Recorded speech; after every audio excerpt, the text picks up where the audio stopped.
Let's get into it then. Michigan State, Kansas State. Jesse Adams says, Neil, do you think MSU should have had Hogarth drive and go downhill towards the lane to have him go to the rack or kick it out possibly? I thought he was so hot down the stretch. And look, here's the deal, guys. And everyone's going to focus on that last play.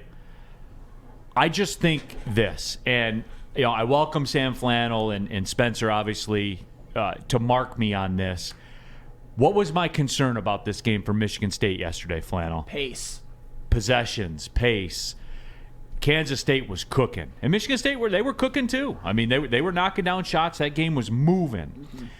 In the end, the last play to get the three-point look, Joey Hauser had a look at it. Malik Hall had a look at it too. I have two theories on that, why it went down that way. I lean more towards the first. My first theory is they were gassed at the end of that game. You nailed it. And Joey Hauser couldn't physically get the shot off. You nailed it. We mentioned it. We all saw the open look that he had at three, and it was just the pace, the possessions, the up and down the court, the fact that you don't run a deep bench, right? You're looking at all these guys to shoot it. I think the biggest tell, Neil, was the free throws late in the game that came up short. What happens when you come up short? You're tired. You're gassed. So at the end, it would have been nice to see them get a shot off at least, and somebody have taken been assertive there. But I just believe, here's the old adage: what you're taught, right? Why you practice repetition is because when you get tired, it's natural, right? At the end of the game, I think it got away, and as you saw, Kansas State, that they had a little bit more left in the tank, or were used to playing more of that pace of game. They seemed more comfortable doing it, to the point where, and look, I saw this happen more than a few times, and when you see it, and when Marquise Noel on defense sometimes had to rest. Let's just say it like he had to. Yeah, he's basically the conductor of the orchestra of the team, and sometimes you are going to have to rest. And he's 5'8" as it is, so he has to work extra hard. So he would gamble for a steal here and there, and whatever happened. Sometimes he'd get the steal, sometimes he wouldn't. But that was something that I saw with it. And it's just, for me, one team was out of the element. One team was out of their element. One team was in their element, and it manifested itself at the end of overtime. Well, you tell me, D-Mac. You tell me. And here, let's not only focus on the shots. Let's focus on the easy buckets that were given up in overtime, too, by guys dashing. The same thing all game. Cutting to the net. Did anybody realize that we just got a NCAA tournament record 19 assists put up against? Everybody, you look at the focus, I think that goes, too, with as you get tired. Right, as you get tired, it's harder to get those shots off. But mentally, you're not rotating on defense, and you're giving them an easy alley-oop at the rim, and you're getting fooled by. I believe that was a set play too, because if you see the replay, right, you see Noel, point guard, sort of have an argument with the coach, setting it up. But that's just, I saw it too many times by Michigan State, too often, that they didn't adjust. They give up too many easy baskets. Yeah, and look, the nature of a distributor in college basketball.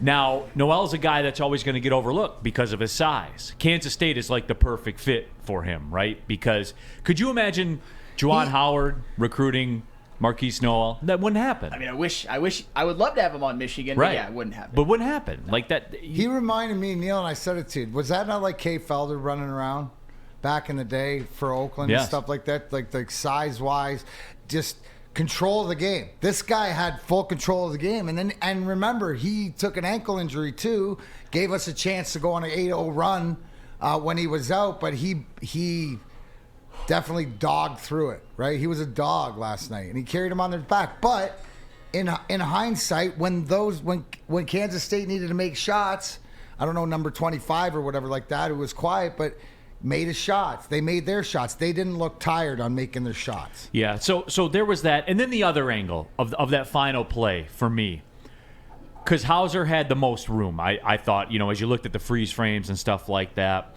but there was still, 7-ish seconds, right, Sam Flannel? Yeah. 8-ish seconds around there? Yep. There could have been an implicit instruction. Do not shoot the ball. We want this shot to be the last shot to get this game tied and not give them an opportunity to get the ball back. I'm not saying it was. I wasn't in the huddle. Sure. But that is real. That is real. Those instructions are real. I've heard it. I've sat next to huddles and I've heard that before. I mean, if I were Coach Izzo, I would be more concerned about maybe getting an opportunity for an offensive rebound just in case there is a miss. But hey, I mean, you're a lot closer to me. But the deal with that is you're down 3. Yeah. So an offensive rebound with 1 second left doesn't do anything You have to for kick you. it right back out. Yeah, it doesn't do anything for you. So I wonder how much it was because Michigan State struggled to stop them when they had to. Oh, absolutely. Struggled. Absolutely. But I will give Michigan State this amount of credit. To me, they played about as well as they possibly could at Kansas State's pace. I mean, they almost won absolutely. that game. Yeah, if they shot threes at basically the exact opposite as they did against Marquette. They shot phenomenal from the 3. But Kansas State, the guards, Noel and Keontae Johnson, were basically exactly as advertised, but better. Keontae Johnson is that big scoring guard. He was great. Noel had 19 assists. And another crazy stat, which kind of speaks to if you're a Kansas State role player and you move without the ball, Noel will find you. 3 of their role players, Carter, Ghassan, and Masood, combined 15 of 19 from the floor, 7 of 10 from 3.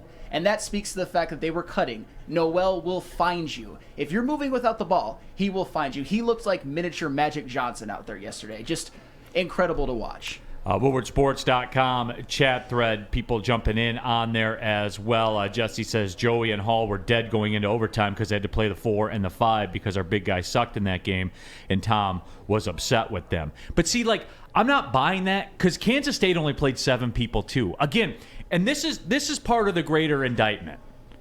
And we saw this, and Sam Flannel, if my remarks yesterday sounded a lot like what we talked about during the college football playoff, it's because they are the same. And when is this going to be addressed with the Big Ten, Mac? Because we're seeing this wash, rinse, repeat. And I know it lines up because it was Big Ten versus Big 12. There's been a revolution in college sports, right?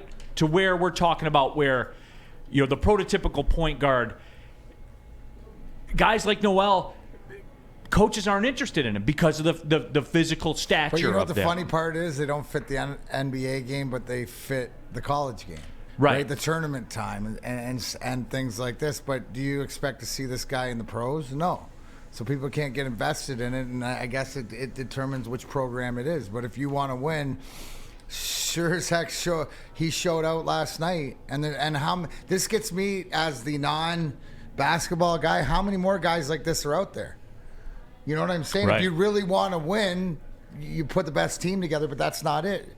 More so college basketball, it's always about moving to the next level. Maybe to your point, Neil, how do you fix the Big Ten? You start putting more teams together and looking for, to make teams more like what Kansas State's done.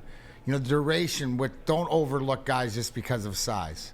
I don't think that'll ever happen. I think this is the way of the sport, but again, we see this more times than not when it comes tournament time, right? Guys that you haven't heard about that you won't hear about again, right? Well, that's a difference. And I know because, again, being in our very geocentric world that we live in here, Noel's a good player.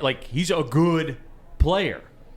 The best guard on the floor, man. What did we talk about yesterday, Sam Flannel? That Kansas State had a guard advantage.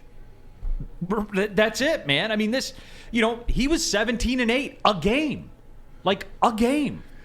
This is normal for him. I mean, 19's a little bit, a little bit absurd, but he was on one yesterday. How about this? Noel had 19 assists. Michigan State had 18. The team. I mean, that's what I kept looking at. I kept seeing that Kansas State, a lot of their role players, a lot of their kind of, I'll just call them role players, they were making back cuts. The sets were beautiful, and Noel was finding them. Keontae Johnson got a ton of good looks because of Marquise Noel. I mean, I can imagine that if you're one of those role players on Kansas State, that Noel is a fun guy to play with. It keeps you engaged on offense because if you get open, he will find you. And they got a lot of good looks because of that, which inflates their numbers and which helps the team. It was one of the best point guard performances, at least by a distributing point guard, I've ever seen in college basketball. And it was on a huge stage. Yeah, David Poller, FYI, Kansas State was predicted to be dead last in the Big 12. They were. Yeah. By media folk. That's what happens when you get when you get Keontae Johnson in the transfer portal and Noel, who was a transfer, comes back. Big time gets. There They you could go. win it all, man, for real.